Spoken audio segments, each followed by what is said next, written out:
ദക്ഷിണേന്ത്യൻ സിനിമാ ലോകത്ത് നിന്നൊരു ആത്മകഥ ഉണ്ടാകുന്നെങ്കിൽ അത് ആരുടേതാകുമെന്ന് ചിന്തിച്ചു നോക്കിയിട്ടുണ്ടോ? ഒറ്റ സ്വരത്തിൽ ഏവരും പറയാൻ സാധ്യതയുള്ള ആ പേര് സൂപ്പർ സ്റ്റാർ രജനീകാന്തിന്റേതായിരിക്കും. ഇത്രയും സംഭവബഹുലമായൊരു ജീവിതകഥ തലൈവർ രജനിക്ക് മാത്രം സ്വന്തം എന്ന് പറയാതെ തരമില്ല. സൂപ്പർ സ്റ്റാർ രജനീകാന്ത് തന്റെ ആത്മകഥയുടെ പണിപ്പുരയിലാണെന്ന വിവരം കുറച്ചുനാൾ മുൻപ് രജനിയുടെ മകൾ സൗന്ദര്യ ഒരു അഭിമുഖത്തിൽ സൂചിപ്പിക്കുകയുണ്ടായി.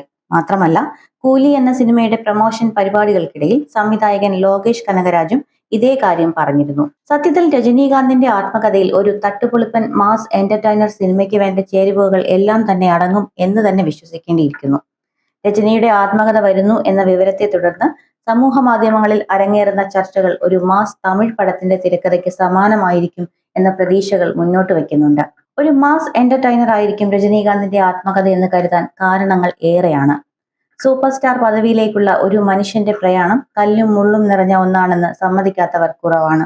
ബാല്യവും കഷ്ടപ്പാടുകളിലൂടെ നടന്ന യൗവനവും തമിഴ് മക്കളുടെ കണ്ണിലുണ്ണിയായി അവർ നൽകിയ താരസിംഹാസനത്തിലേക്കുള്ള യാത്രയും രജനീകാന്തിന്റെ ജീവിതകഥ ഒരു ചലച്ചിത്ര സംഭവത്തിന് തുല്യമാണ്. ഇതുവരയ്ക്കും രജനിയുടെ ആത്മകഥയെപ്പറ്റി രജനിയുടെ തന്നെ സ്ഥിരീകരണം ഉണ്ടായിട്ടില്ലെങ്കിലും സൗന്ദര്യയും ലോകേഷ് കനകരാജുമൊക്കെ പങ്കുവച്ച സൂചനകൾ അതൊരു വാസ്തവമാണെന്ന് തന്നെ അടിവരയിടുകയാണ്. നമ്മുടെ പ്രിയപ്പെട്ട തലൈവർ സ്വന്തം അധ്വാനം കൊണ്ട് വിജയം കണ്ട ആളാണ്. ബസ് കണ്ടക്ടർ എന്ന നിലയിലുള്ള പോരാട്ടങ്ങൾ മുതൽ തമിഴ് സിനിമാ ലോകത്തെ സൂപ്പർ സ്റ്റാർ പദവി വരെയുള്ള തന്റെ ജീവിതകഥ രജനി സാർ എഴുതി തുടങ്ങിയിട്ടുണ്ട് എന്നാണ് ഗലാട്ട പ്ലസിന് നൽകിയ അഭിമുഖത്തിൽ സൗന്ദര്യ പറഞ്ഞത്. ഒരു ബസ് കണ്ടക്ടറായി ജീവിതം തള്ളി നീക്കിയിരുന്ന ശിവാജി റാവു ഗെയ്ക്വാഡ് തമിഴിന്റെ വെള്ളിത്തിരയിൽ ഒരുക്കിയ ഇന്ദ്രജാലം ഒന്നു വേറെ തന്നെയാണ്.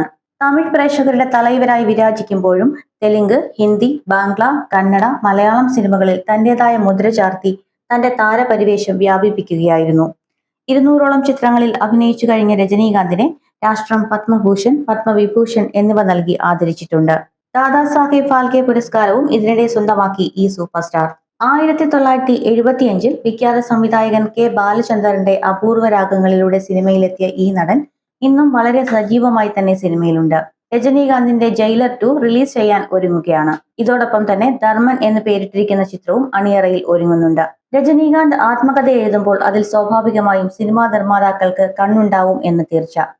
ആത്മകഥ പുറത്തു വരുന്നതിനു പിന്നാലെ ഒരു ഫീച്ചർ സിനിമയായി അതിനെ മാറ്റാൻ തയ്യാറായി ഇരിക്കുകയാണ് നിർമ്മാതാക്കൾ. തന്റെ വ്യക്തി ജീവിതം, പ്രൊഫഷണൽ നേട്ടങ്ങൾ, സുപ്രധാന ജീവിത മുഹൂർത്തങ്ങൾ, പ്രതിസന്ധികൾ തുടങ്ങിയവയൊക്കെ ആഴത്തിൽ സ്പർശിക്കുന്ന രീതിയിലാണ് രജനി തന്റെ ആത്മകഥ തയ്യാറാക്കുന്നതെന്ന് റിപ്പോർട്ടുകളുണ്ട്.